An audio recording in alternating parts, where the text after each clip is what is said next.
economic challenge of our lifetime, and we're going to have to act swiftly to resolve it. Now, the United States has only one government and one president at a time. And until January 20th of next year, that government is the current administration. I've spoken to President Bush. I appreciate his commitment to ensuring that his economic policy team keeps us fully informed as developments unfold. And I'm also thankful for his invitation to the White House. Immediately after I become president, I'm going to confront this economic crisis head on by taking all necessary steps to ease the credit crisis, help hardworking families, and restore growth and prosperity. This morning, I met with members of my Transition Economic Advisory Board, who are standing behind me alongside my Vice President-elect Joe Biden. They will help to guide the work of my transition team, working with Rahm Emanuel, my Chief of Staff, in developing a strong set of policies to respond to this crisis.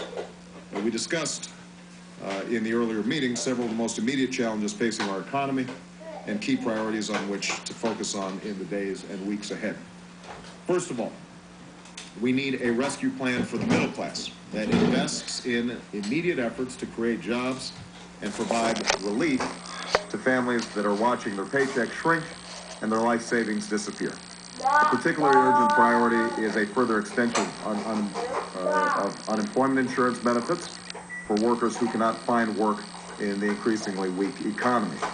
A fiscal stimulus plan that will jumpstart economic growth is long overdue.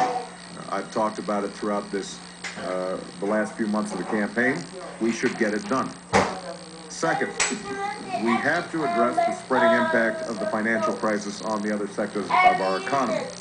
Small businesses that are struggling to meet their payrolls and finance their holiday inventories, and state and municipal governments facing devastating budget cuts and tax increases.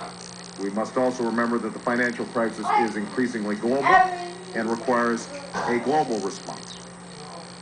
The news coming out of the auto industry this week reminds us of the hardship it faces. Hardship that goes far beyond individual auto companies to the countless suppliers, small businesses, and communities throughout our nation who depend on a vibrant American auto industry. The auto industry is the backbone of American manufacturing and a critical part of our attempt to reduce our dependence on foreign oil. I would like to see the administration do everything it can to accelerate the retooling assistance that Congress has already enacted. In addition, I've made it a high priority for my transition team to work on additional policy options to help the auto industry adjust, weather the financial crisis, and succeed in producing fuel-efficient cars here in the United States of America. And I was glad to be joined today by Governor Jennifer Granholm, who obviously has great knowledge and great interest on this issue.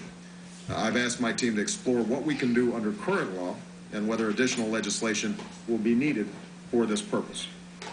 Third, we will review the implementation of this administration's financial program to ensure that the government's efforts are achieving their central goal of stabilizing financial markets while protecting taxpayers, helping homeowners, and not unduly rewarding the management of financial firms that are receiving government assistance.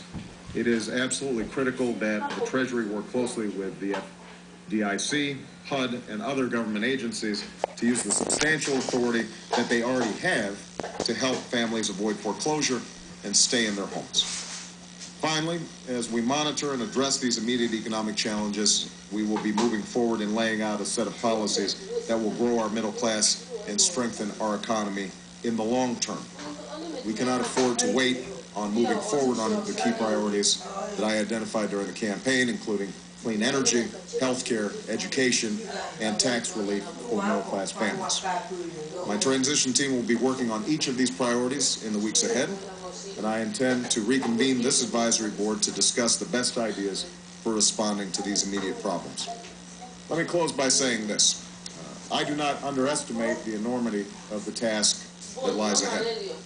We have taken some major action to date, and we will need further action during this transition and subsequent months. Some of the choices that we make are going to be difficult.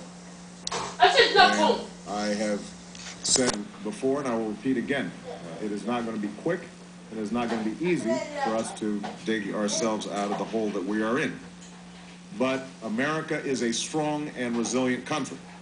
And I know we will succeed if we put aside partisanship and politics and work together as one nation. That's what I intend to do. The rest of that news conference is straight ahead. Obama answers reporters' questions about a wide range of topics, from his cabinet appointments to the puppy he's going to get for his daughters. Jack Cafferty joins us with the Cafferty File now. Jack? This week began with a message of hope. It ended, at least on the economic front, with a pretty good-sized dose of bad news. Labor Department announced this morning 240,000 jobs lost in the month of October. That brings the total for the year to 1.2 million jobs gone. 650,000 of them evaporated in the last 3 months alone. It's scary stuff, and things could get a lot worse into the first half of 2009. The automobile industry teetering on the brink of disaster. Collectively, they are among the biggest employers in the country. Recent retail sales reports are likely to accelerate the closings of stores. More jobs gone. And there is nothing on the horizon, nothing to make us think at this point things are going to get any better anytime soon. President-elect Obama has promised to create jobs, but he doesn't take over the White House till January. And we could lose up to 500,000 additional jobs between now and then. Here's the question. How can the new administration begin to slow the loss of jobs in the United States? Go to CNN.com/Cafferty-File. You can post a comment on my blog. All right, Jack, thank you. You just heard President-elect Obama do the talking. Next, tough questions you want answered. With the country facing 2 wars and a financial crisis, do you think it's important for you to move especially quickly to fill key cabinet posts such as Treasury Secretary and Secretary of State? Obama answers that and other tough questions in the rest of his news conference. Also, our CNN reporters have clues to who Obama might choose for key cabinet posts. You might be surprised at some of the names. And a network exclusive, CNN speaks to Sarah Palin about the rumors coming from the McCain campaign. You'll hear what she said straight ahead. I was devastated.